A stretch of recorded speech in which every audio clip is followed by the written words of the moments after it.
A ditadura na Argentina durou 7 anos, de 1976 a 1983. Após o fim do governo militar, teve início um processo de busca e identificação das quase 10 mil pessoas que foram classificadas como desaparecidas pela Secretaria de Direitos Humanos, em meio a um desejo nacional por justiça. Atualmente, as organizações de direitos humanos estimam que o número de vítimas do regime que governou a Argentina com mão de ferro chegou a 30 mil. Durante décadas, as mães da Praça de Maio pediram e ainda pedem informações que indiquem se suas filhas e filhos estão mortos. Para isso, em 1984, foi criada uma equipe dedicada a buscar e identificar os restos das vítimas, algo que não existia no mundo. Eu sou Lohane Rodrigues, me acompanha nesse episódio Desirê Azevedo e Liliana Sanjurjo, e no episódio de hoje falaremos sobre desaparecimento forçado e sua relação com a formação da antropologia forense latino-americana, a partir da experiência pioneira da equipe argentina de antropologia forense, a EAAF.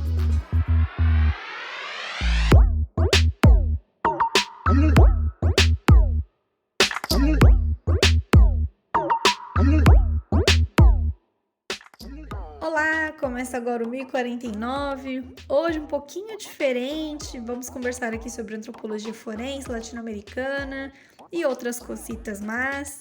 E para bater esse papo conosco, temos um convidado muito especial, o antropólogo forense Luiz Fondebrider, que é licenciado em Ciências Antropológicas pela Universidade de Buenos Aires, cofundador da EAAF e da Associação Latino-Americana de Antropologia Forense, a ALAF. Em 2021, após 37 anos na EAAF, o Fondebrider deixou a organização e atualmente é diretor da unidade forense do Comitê Internacional da Cruz Vermelha. Luiz, muito obrigada pela sua participação, estamos muito felizes que você está aqui e temos um monte de perguntas para fazer para você. Hola, buenas tardes. Mi nombre es Luis Fondebrider. Quem também nos acompanha nesse papo é a antropóloga Liliana Sanjurjo, pesquisadora do Cidades, Núcleo de Pesquisa Urbana da Universidade do Estado do Rio de Janeiro e autora do livro Sangue, Identidade e Verdade, Memórias sobre o Passado Ditatorial na Argentina, de 2018. Liliana, muito obrigada por estar aqui com a gente também. Obrigada, Lohane. Obrigada, Desirê, pelo convite. Prazer, Luiz. Bom, gente, então vamos conversar essa conversa aqui, que tem muita coisa para ser perguntada. Luiz, para a gente começar, seria interessante que você dividisse conosco e com os nossos ouvintes brasileiros um pouquinho da sua trajetória pessoal e profissional na aplicação das técnicas forenses no campo dos direitos humanos. Porque a sua trajetória, de alguma forma, ela se confunde e se liga com a formação da EAAF em 1984. A gente queria que você contasse um pouquinho como foi que você começou a trabalhar na busca e identificação de desaparecidos na ditadura argentina e como é que se deu esse processo de formação da EAAF, considerando o contexto político de transição democrática e de intensa mobilização das organizações de familiares e desaparecidos. Gracias. La creación de la EAAF hace 38 años está en el contexto, lo que en la sociedad argentina llamamos justicia, verdad, memoria y reparación, de la cual la ciencia, de la que forma parte la EAAF, es una pequeña parte de una tarea colectiva más amplia de diversos sectores de la sociedad argentina. En el caso de la EAAF, después de la dictadura militar, surgió como una alternativa forense para los familiares de personas desaparecidas que no creían en el sistema forense oficial por haber sido parte de la dictadura y al mismo tiempo por haber sido una cuestión más técnica, médicos forenses y odontólogos que no son antropólogos. Entonces los familiares querían una alternativa y de alguna manera apoyaron este proyecto allá por 1984 cuando junto con la venida del doctor Clyde Snow, un antropólogo forense norteamericano que fue invitado a la Argentina en colaborar con estos temas, él fue la persona que nos formó inicialmente y con quien comenzamos a trabajar, siempre con una perspectiva multidisciplinaria. Hoy en día Como saben, ya no se habla de antropología o de medicina o ontología, el trabajo es multidisciplinario y desde el principio tuvimos claridad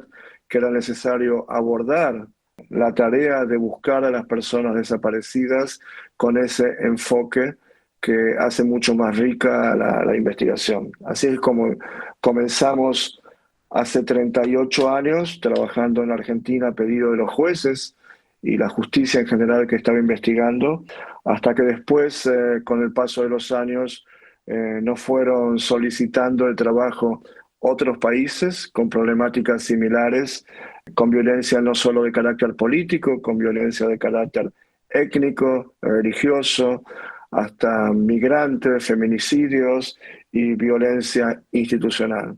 En ese sentido, LEAF ha trabajado en 55 países del mundo, apoyando y realizando investigaciones con colegas locales y así ha ido avanzando esta aplicação da antropologia forense. Luiz, a gente sabe, né, que as soluções construídas na Argentina para a transição democrática, né, foram convertidas nessa escala global, né, do campo global dos direitos humanos em técnicas e tecnologias exemplares.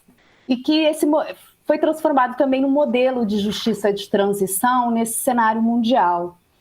Em grande medida, justamente a questão do desaparecimento forçado, né? No que se refere às técnicas forenses desenvolvidas pelo EAF, eu gostaria que você nos contasse um pouco como é que é a metodologia que foi desenvolvida pelo EAF para a identificação e localização de pessoas desaparecidas. E que tipos de documentos, né, tipos de dados foram utilizados inicialmente e como que essas técnicas e os tipos de documentos acessados foram mudando ao longo do tempo, né, a partir do trabalho em outros países e também a partir da introdução de novas tecnologias no trabalho. Gracias por la pregunta.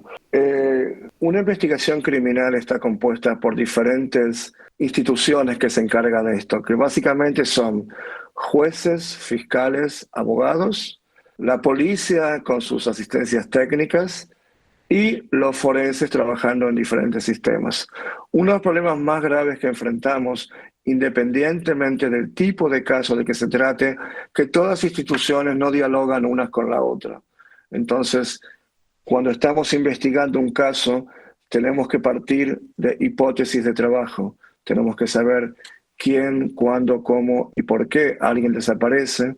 Para eso vamos a utilizar fuentes escritas y fuentes orales, que son los documentos que se han producido alrededor del hecho. Hoy hablamos no solo de documentos escritos, hablamos de fuentes abiertas como información en Internet, teléfonos satelitales, fotografías satelitales, todo tipo de registro que deje una persona en su vida.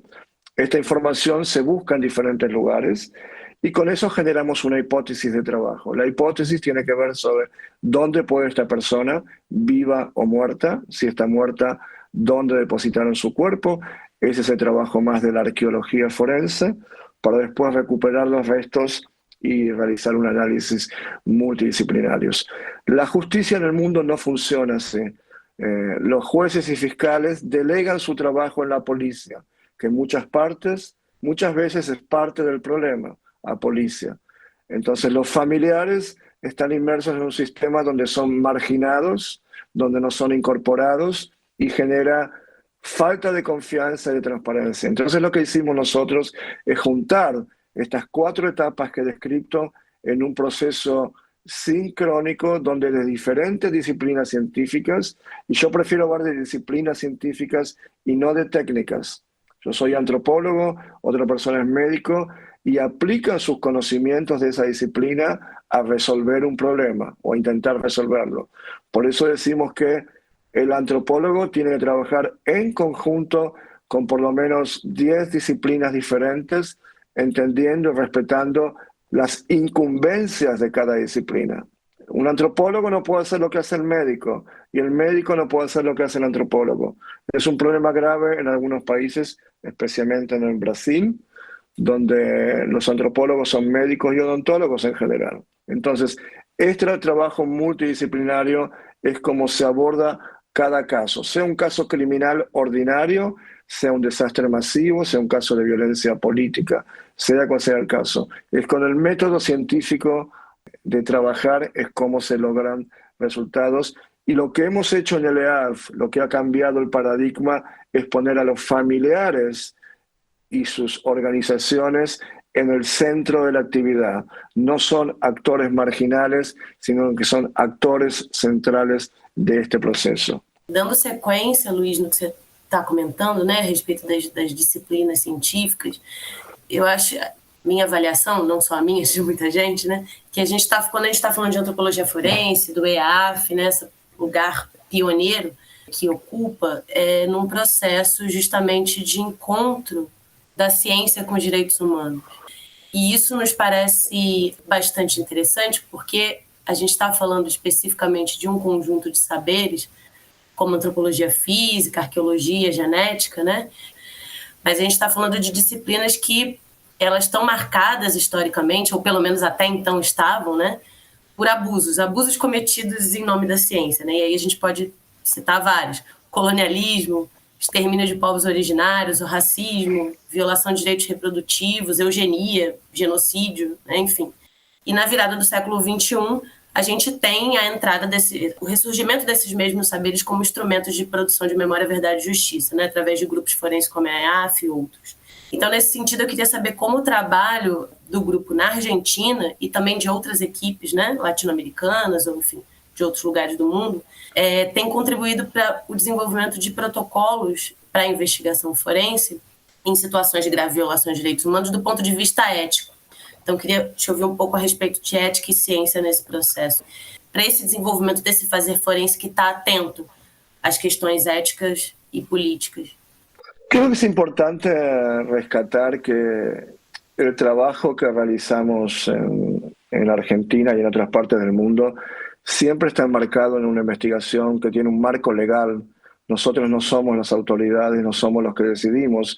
Hay un juez o un fiscal o una comisión de Naciones Unidas que está a cargo del proceso y nosotros, nuestra contribución es a partir de la ciencia con esa tarea.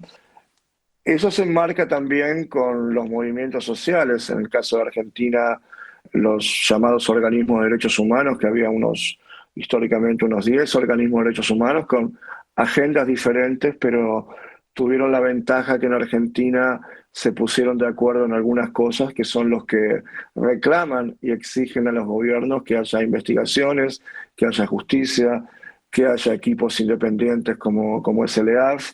Pero esto es muy diferente. A mí no me gusta hablar de América Latina, hablo de países específicos porque las experiencias son muy diferentes, incluso con países limítrofes como Argentina, Chile, Argentina, Brasil, Uruguay, Brasil.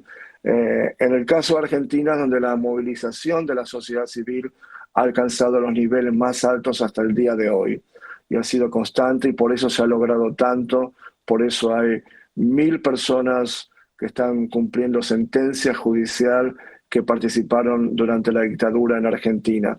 Pero los procesos son muy diferentes en varios países. Como te decía antes, esa tarea colectiva, la ciencia en general, la ciencia académica, estuvo casi ausente en todos estos procesos. Muy tardíamente los académicos comenzaron a interesarse en esto. Muy tardíamente se crearon áreas especializadas en justicia transicional, memoria histórica, en cuestiones forenses, y todavía hay una carencia. Y la academia ha estado muy retrasada y esto ha ido cambiando de a poco en los últimos 10 años, pero todavía hay una carencia enorme. Cuando los familiares necesitaban ayuda, la académica no se las dio en casi ningún país, no solo de América Latina, sino en el mundo. Entonces, la academia tiene una deuda enorme con la sociedad que ha sido, sus derechos han sido violados durante años. Entonces, hay que partir también de esa realidad. Lo que se está haciendo ahora desde la academia en algunos lugares es muy interesante, es muy importante, pero hay una deuda enorme que de alguna manera en Guatemala, en Perú, en Argentina, en Uruguay, los equipos independientes forenses se crearon en ese contexto. la academia no daba respuestas, entonces es como nos organizamos y comenzamos a trabajar con los familiares. Entonces no es el proceso académico tradicional como sucede acá en Estados Unidos o en Europa, donde desde la academia surgen iniciativas. No, esto fue al revés. Desde la sociedad civil surgieron iniciativas a nivel científico forense y después a veces vino la academia. Entonces es un contexto de surgimiento académico muy extraño, muy empírico, sin mucho desarrollo teórico en los primeros años, que fue haciendo trabajos. No nos pusimos mucho a pensar durante 20, 25 años a reflexionar sobre eso. Hoy en día hay mucho más, mucha reflexión, mucho escrito, pero una parte larga de nuestra historia se hizo sin la reflexión académica. Eso es malo y es bueno. Es malo porque la reflexión académica es fundamental para los científicos. Es bueno porque nos dio libertad, no nos dio ataduras, no nos dio silencios y nos dio libertad para hacer lo que pensamos que había que hacer. Entonces es un proceso bastante extraño que no está muy bien explicado, en muchas partes no se entiende cómo surgió y que es un poco complejo, pero es un poco lo que ha sucedido. Ainda nesse tema, né, tentando desdobrar pouco o que o senhor está falando, no tema dos familiares e dos movimentos sociais, né, queria puxar um pouquinho a discussão para a questão do giro forense. O giro forense, ou forensic turn em inglês, é a emergência do fazer científico no interior do campo humanitário transnacional. Ele começa em meados dos anos 1980 com a atuação de cientistas junto ao problema do desaparecimento forçado na Argentina e vem se expandindo globalmente para um conjunto mais amplo de iniciativas voltadas ao rastreamento de vestígios materiais e de violações aos direitos humanos e a sua conversão em provas jurídicas. Vale lembrar que a ciência forense é todo e qualquer ramo científico aplicado ao universo jurídico. Então, a noção de giro forense quer chamar a atenção para o fato de que essa crescente ênfase na materialidade e no fazer científico significou uma virada de paradigma nas formas de produzir conhecimento e reconhecimento sobre violações humanitárias, já que inicialmente ela era fundamentada sobretudo em fontes testemunhais, ou seja, na palavra das vítimas.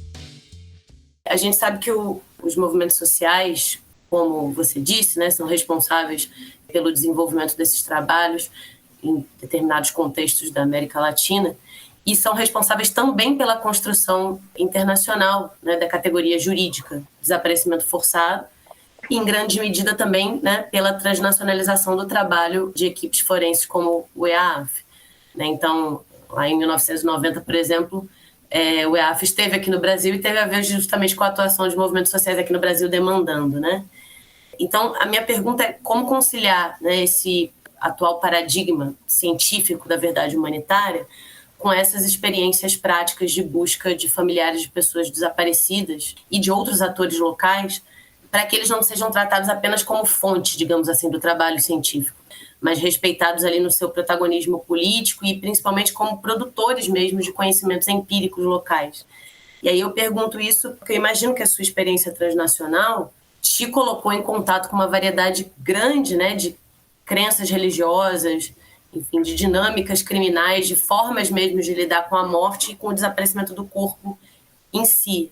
E aí eu queria te perguntar se essa diversidade, né, de contextos, ela influencia na investigação forense e como, caso a resposta seja sim. Sin duda, la diversidad de contextos, que es un poco la antropología. El antropólogo estudia, ya sea en su área social o arqueológica, diversidad de contextos, variabilidad. Ha influido enormemente cómo se han manifestado estas investigaciones, porque no solo los procesos históricos y políticos y económicos en cada país son diferentes, también cuestiones que el ámbito legal no las ve, pero las cuestiones culturales y religiosas, en mi caso, el tratamiento de los cuerpos tiene una influencia enorme en cómo se hace el trabajo. Y lo que nosotros vemos es un conflicto entre la ley y la ciencia, por un lado, y por otro lado, lo cultura y lo religioso, que muchas veces chocan entre ellos y se producen confusiones. El tratamiento de los muertos es un rito de pasaje, como cuando nacemos, la pubertad, y enterrar a los muertos es una cuestión que va más allá de cualquier país, de cualquier sociedad. Cuando esos ritos se ven interrumpidos por diferentes cuestiones, o la gente más joven es la que muere de muertes violentas, se hace una especie de trastocación del normal fluir, y esto también tiene una influencia, esa diversidad. Nosotros siempre, por nuestra práctica, nos dedicamos a hacer lo que sabíamos. Somos científicos forenses y trabajamos para los familiares o con ellos. No siempre tienen razón los familiares, hay veces que no la tienen. Tratamos de construir relaciones horizontales con ellos. Tratamos de hablar con ellos lo que pueden hacer y lo que no pueden hacer. Y tratamos de jugar un rol desde lo que podemos ser útiles. El EAF, por ejemplo, no hace manifestaciones públicas, no se expide públicamente sobre cuestiones que no le competen a su trabajo, y los familiares muchas veces nos dijeron, es lo que queremos ustedes, que hagan su trabajo que no necesitamos nosotros. Entonces, esa simbiosis entre movimientos sociales y equipos forenses no es tal, pero sí es importante que hemos puesto a las familias en el centro de nuestra tarea, pero no como víctimas. A mí no me gusta la palabra víctima. Muchas veces a los familiares se les pone la categoría de víctima, que siempre está llorando, que siempre está quejando, y los familiares son más que eso. Son seres humanos como nosotros, son sujetos de acción. Entonces, cuando establecemos una relación horizontal de diálogo, diciéndoles qué podemos hacer y qué no podemos hacer, las relaciones son mucho más fuertes, transparentes y fluidas. Entonces, el concepto de movimiento social y equipos forenses es algo un poco extraño, que tiene sus cosas, tiene, como dije antes, tiene sus contextos. Colombia no es lo mismo que México, México no es lo mismo que Brasil. Cada contexto tiene sus especificidades e hay que verlo así de alguna manera. Luiz, seria interessante te ouvir sobre a relação com os atores estatais. De alguma maneira você já tocou nesse assunto aqui. Como que foi esse processo, se você pudesse nos contar, de aceitação legal das provas forenses, né, produzidas pelo EAF na Argentina? Por exemplo, o julgamento às juntas militares em 1985 foi o primeiro processo judicial onde elas foram validadas por um tribunal? Em que medida esse trabalho forense tem dependido do apoio do Estado e de atores do âmbito jurídico também, né? Não só para essa aceitação legal das provas, mas para o acesso à documentação relevante, para o trabalho de busca e identificação, né? Porque a gente está agora tentando problematizar esse movimento, né, que tem sido chamado de giro forense, do ponto de vista do Estado, né? Uma vez que a gente percebe, né, vendo forenses trabalham em diferentes contextos, como que as provas produzidas têm impacto muito diferente nos diferentes contextos, né, dependendo das dinâmicas sociais, onde elas vão ganhar existência, podem ou não ganhar existência social, legitimidade e serem aceitas no âmbito jurídico. En el caso de Argentina, dependió mucho de la voluntad de algunos jueces o fiscales que entendieron que desde el punto de vista científico tener un arqueólogo y un antropólogo les daba más información que tener un médico. Cuando uno exhuma un cuerpo que está esqueletizado o analiza huesos, hoy en día en casi toda América Latina se acepta que el antropólogo forense lo tiene que hacer. En esos primeros años no era así, es un poco como en Brasil, que el médico hace todo. En el caso de Argentina, los médicos al principio hacían ese trabajo, pero ahí entró la sociedad civil. Los familiares se opusieron a esos médicos porque habían sido parte del sistema, pero después los jueces, que es la autoridad máxima para nosotros, se dieron cuenta que se podían conseguir mejores resultados utilizando otras disciplinas que en esos años eran muy nuevas en el sistema médico legal. Entonces se dieron cuenta que un cuerpo no se podía exhumar en media hora, que hacían falta 3 horas de trabajo, o que el análisis era mucho más rico teniendo un antropólogo en vez de un médico. Eso se fue consolidando cuando la justicia, ya hace muchos años, consideró el EAF el perito oficial en este tipo de casos y eso ha quedado consolidado en Argentina. En otros países pasó algo bastante similar. Hoy en día en Chile, Perú, Colombia, por citar ejemplos, nadie envía a un médico forense a hacer una exhumación o analizar esqueletos. Ya hay un antropólogo forense y ya la disciplina está reconocida y consolidada. ¿Eso por qué es así? Porque Brasil es el único país de América Latina que tiene aún el sistema médico legal bajo la policía. Y ese es un error gravísimo que ha sido criticado internacionalmente, pero sigue funcionando así. Es una decisión que no es legal, es política. Cuando el poder político se dé cuenta que hoy en día un sistema médico legal moderno funciona en forma autónoma, independiente y en forma multidisciplinaria, eso va a cambiar. Pero es el único país que queda en América Latina así. El resto tienen sus antropólogos forenses y la disciplina se ha ido desarrollando. Entonces, desde el momento que el juez o el fiscal, que son la autoridad suprema, aceptan esta nueva disciplina, ya casi no hay problemas. Ya casi las competencias están muy bien delimitadas. El odontólogo hace lo que tiene que hacer, el médico hace lo que tiene que hacer y el antropólogo hace lo que tiene que hacer, todos trabajando en conjunto. Entonces, de esa manera se fue consolidando y después cumplimos. Yo he declarado muchas veces en juicios en Argentina, tengo una parte que me hace preguntas, tengo un experto forense de parte que me hace preguntas, yo respondo, está el juez y es un proceso de investigación criminal normal con otro tipo de casos. Ahora bien, cuando nosotros hablamos de lo que llamamos investigación preliminar, cómo construimos la hipótesis, ahí también hay un vacío importante del Estado, porque el Estado estoy hablando de los jueces, los fiscales, las policías, muchas veces no saben cómo investigar este tipo de casos que no son casos criminales ordinarios. No es un particular que mata a otro en la rúa. Es un Estado que decide matar a una serie de sus ciudadanos utilizando toda la maquinaria estatal al servicio de esos. Es un tipo de crimen diferente que no es fácil de investigar. Entonces, muchas veces nosotros sabemos más que el fiscal que está investigando del caso que estamos trabajando porque hicimos la investigación previa de todo ese caso. Esto es algo bastante novedoso. Siempre la ley va por detrás de la ciencia, es mucho más lenta, mucho más conservadora y la ciencia va mucho más rápido, pero es algo que poco a poco incluso los tribunales internacionales han ido adaptando, donde entienden que investigar un caso ya no es más que el policía hace esto o el forense hace esto, sino que hay un trabajo integral de todos. Luiz, queria falar um pouquinho mais da sua experiência profissional no Brasil, que a gente sabe da sua vasta experiência internacional, tanto trabalhando diretamente em casos, quanto compartilhando a expertise do EAF com equipes locais.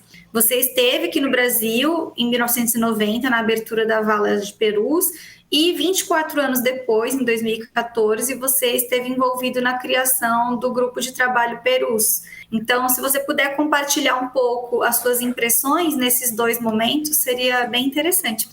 Gracias. La experiencia en Brasil comenzó en 92 con Perú, después Araguaia, Río de Janeiro, Río Grande, Sao Paulo. Fue diversa, fue un poco frustrante porque viniendo de Argentina, de Chile, uno ve los avances que hubo en investigaciones y básicamente hubo siempre en Brasil una falta de voluntad política real para investigar el pasado. A pesar de que hubo una comisión de investigación, que hubo un proceso de reparaciones, diversas comisiones, en cuestiones concretas de encontrar a los desaparecidos brasileños en Brasil, el Estado no ha hecho todo lo que tenía que hacer. En primer lugar, por el poder militar sigue estando vigente en Brasil, sigue siendo poderoso, no da golpes de Estado, pero sigue siendo una fuerza. Y yo lo viví eso en Araguaia, estando en el año 96 ahí, la falta de cooperación y la falta de fuerza del poder político para exigir a las Fuerzas Armadas que dieran información. Y eso es básico y fundamental. Después a nivel forense, como me comentaba antes, es muy difícil trabajar con un sistema que está bajo la órbita de la policía. Es como que se investigan a sí mismos. En Perú, la segunda vez que fuimos, nos llamó el fiscal de Sao Paulo y llegamos, comenzamos a trabajar, se incorporó un proyecto de la universidad, estaba el equipo peruano, estaba un grupo de jóvenes antropólogos y arqueólogos brasileiros, y estaba además médicos y odontólogos de la policía de Brasilia. Era una turma muy diversa con diferentes objetivos y en un momento dijimos, esto no nos gusta para mucho. Veíamos que había diferentes agendas más allá del grupo pequeño de familiares en San Pablo, como que había diferentes agendas chocando entre sí y yo decidí retirarnos del proyecto. Mandé una carta a Crimea, Almeida, a los familiares diciendo que respetaba el trabajo que estaban haciendo, pero no compartía ciertas cosas y que me parecía mejor que nos despegáramos del proyecto. Bueno, después las cosas siguieron, yo ya no regresé, pero me parece que es un proyecto que perdió la esencia que tenía al principio. Ya la universidad, los forenses, la policía, cada uno ya tenía objetivos diferentes y se perdió la esencia de buscar e identificar a los desaparecidos políticos de Perú. Cambió el proyecto, mudó a otra cosa. Entonces, cuando nos dijeron, esto va a ser una escuela para los antropólogos forenses, me parecía muy bien proyecto, pero me parece que había intereses diversos, entonces, bueno, preferimos apartarnos y que siguieran su camino, ¿no? Gostaria de perguntar um pouco sobre algumas diferenças, você fala, né, de diferenças de objetivo, de projetos, ou acho que até tem, inclusive, diferenças metodológicas mesmo, né? Então, ao longo dos anos, me parece que novas tecnologias foram desenvolvidas e até assimiladas a esses processos de busca, né, por desaparecidos. Entre eles, por exemplo, a genética. E aí existe, me parece, uma diferença grande em relação ao trabalho de vocês e de outras equipes que, por exemplo, colocam a genética ou essas tecnologias, né, mais modernas, digamos assim, mais novas, no centro desse processo, né? Como se a genética, por exemplo, fosse por si só capaz de produzir essa identificação. No fim das contas, quando a gente escuta antropólogos forenses, de maneira geral, falando sobre identificação, tem sempre, talvez uma assertiva que, se eu estiver errada, você pode me corrigir, de que identificar é comparar, né? Comparar dados de que se tem com a pessoa que se busca. E aí, nesse processo, você tem uma série de técnicas, enfim, de práticas, de disciplinas envolvidas e tal. Queria te ouvir um pouco sobre essas, né, essa centralidade dada a certas tecnologias mais recentes, como, por exemplo, a genética. Sí, la genética, cuando irrumpe en las ciencias forenses allá por fines de los 80, causó una revolución fundamental porque significa un cambio cualitativo en el proceso de identificación. Pero al mismo tiempo, al hablar de identificación, hablar de proceso, estamos diciendo que, como decía Bosé, identificar es comparar, y se trabaja con todo tipo de información, tanto las huellas dactilares, la odontología y la genética no son infalibles. Todos tienen cuestiones que son más flacas, que tienen problemas, y eso es lo que tiene la ciencia. La ciencia nunca es 100% segura. Por eso trabajamos con todo tipo de información, incluyendo la genética, cuando tratamos de identificar un cuerpo. Lamentablemente, la televisión y algunas organizaciones internacionales han promovido un enfoque basado en la genética como si fuera la magia que vemos en televisión. Y no es así. Hoy en día sabemos que se puede identificar un cuerpo sin recurrir a la genética, sabemos que muchas veces necesitamos la genética, pero se hace dentro de un contexto estructurado y multidisciplinario. Yo me canso de repetir esto porque no identifica el antropólogo, ni el genetista, ni el médico. Se forman, hoy en día hablamos de comités de identificación que de diferentes perspectivas analizan toda la información y alcanzan una conclusión científica. Entonces, sin ocultar que la genética es una herramienta fundamental, hoy en día tenemos que tener cuidado cómo la utilizamos. Porque además, los datos genéticos que nos brinda una persona, un familiar, es información privada y hay cuestiones bioéticas muy delicadas que nunca se toman en cuenta cuando se forma un banco de datos genéticos. No solamente cuestiones científicas y legales, sino quién tiene la información genética, quién accede a ella, dónde está guardada, y es algo que lamentablemente en los 10 bancos genéticos que hay en el mundo para identificación de desaparecidos están muy poco contempladas. Por ejemplo, un banco de datos genéticos en procesos de los que estamos hablando, de violaciones de derechos humanos, no pueden estar en manos de la policía. Tienen que estar en manos del Ministerio de Justicia, de una universidad, pero de un ente independiente que no esté involucrado en lo que fue el proceso. Y eso es algo que no se toma en cuenta muchas veces y se le toman muestras a los familiares, prometiéndole cosas al familiar que después no se pueden cumplir. Entonces, la genética, para recapitular, es un elemento fundamental de la ciencia, pero en conjunto con otros procedimentos de identificação e adaptándolo a cada caso e a cada contexto.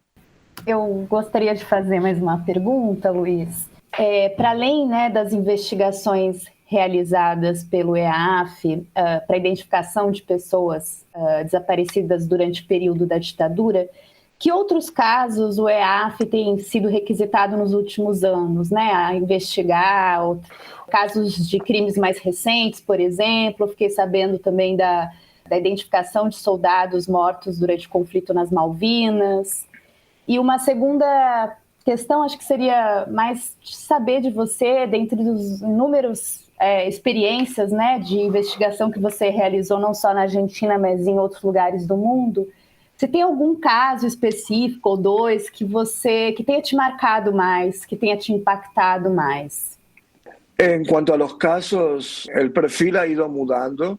Desde hace más o menos 15 años el EAF está trabajando con un proyecto que se llama Proyecto Frontera entre México, Estados Unidos y Centroamérica, que son migrantes que tratan de cruzar a Estados Unidos y son muertos o desaparecidos, y creamos un mecanismo multinacional para relacionar las organizaciones de familiares en Guatemala, Honduras, El Salvador, con los cuerpos que están del otro lado de la frontera, en Texas, en Arizona, o cuerpos que están en México trabajando. Ese fue un área nueva de trabajo que es una dimensión totalmente diferente. También hemos estado trabajando hace varios años en lo que se llama feminicidios, que quiere decir, como ustedes saben, cuando las mujeres son asesinadas por el hecho de ser mujeres, que es un tema que no tiene visibilidad, o que tiene ahora más visibilidad en América Latina, pero casi no la tenía, y es una categoría especial. Son crímenes complejos que tienen muchos factores culturales, y también estamos trabajando en eso. También estuvimos trabajando con los mecanismos que creó la OEA para investigar hechos de violencia en Nicaragua, en Bolivia y en Colombia. Hemos sido los asesores científicos de estas comisiones que se han creado ad hoc. Estamos trabajando mucho en África para la Corte Penal Internacional y para tribunales especiales que se han formado en África. Y también tenemos un proyecto más o menos hace 10 años con lo que hoy se llaman nuevas tecnologías, que en realidad no son nuevas. Lo que es nueva es la aplicación de esa tecnología a un problema diferente. Entonces hemos incorporado el equipo matemáticos, físicos, geógrafos, historiadores, que aplican un tipo de análisis que se llama inteligente. Ya no es más leer un expediente judicial, sino aplicar modelos de análisis de inteligencia artificial para ver cómo desaparece una persona, a dónde la pueden haber llevado, cómo relacionar datos muy grandes. También en eso hemos incorporado todo lo que tiene que ver con Forense Architecture, que es un modelo nuevo de visualizar los casos. Así que bueno, se está trabajando mucho en eso, y bueno, mucho en brindando capacitación, formación a diversos países del mundo que lo solicitan. En cuanto a los casos, todos los casos tienen algo diferente, pues en todos los casos trato con gente, con familias, pero quizás a mí siempre menciono los dos casos que más me impactaron. El primero fue la masacre de Mozote en 1992, donde trabajamos en una fosa común con 150 niños que había asesinado el ejército salvadoreño. Y el segundo caso, porque es muy cerca mío, tiene que ver con las investigaciones en Malvinas, investigaciones con los soldados argentinos muertos durante el conflicto. Son 122 soldados que recuperamos. Hasta el día de hoy 116 han sido identificados y este año va a haber una misión nueva de la Cruz Roja para recuperar una sepultura. Son los dos casos que han tenido un impacto muy fuerte porque las características, las dimensiones, pero bueno, cada caso tiene su impronta y sus especificidades, ¿no? Maravilha, Luiz. A gente queria muito agradecer o seu tempo e disponibilidade, dizer que o 1049 está aberto, as portas estão abertas para quando você quiser voltar, falar sobre outros temas. E se você quiser deixar as suas palavras finais, o momento é agora. No, solamente que los que tenemos la posibilidad de ir a la universidad, de estudiar, que mucha gente no la tiene, pensemos que es una inversión que hace la sociedad en nosotros y de alguna manera tenemos la obligación de devolverle a la sociedad eso que ha invertido. Y si somos más científicos trabajando en esto, no digo que vamos a evitar las violaciones de derechos humanos, pero va a ser más difícil ocultarlas, va a ser más difícil dejarlas de lado y podemos dar más respuesta a los familiares para uma sociedade mais justa. Nós ficamos por aqui. Nos siga nas redes sociais, que é @caf_unifesp. Um abraço e até mais.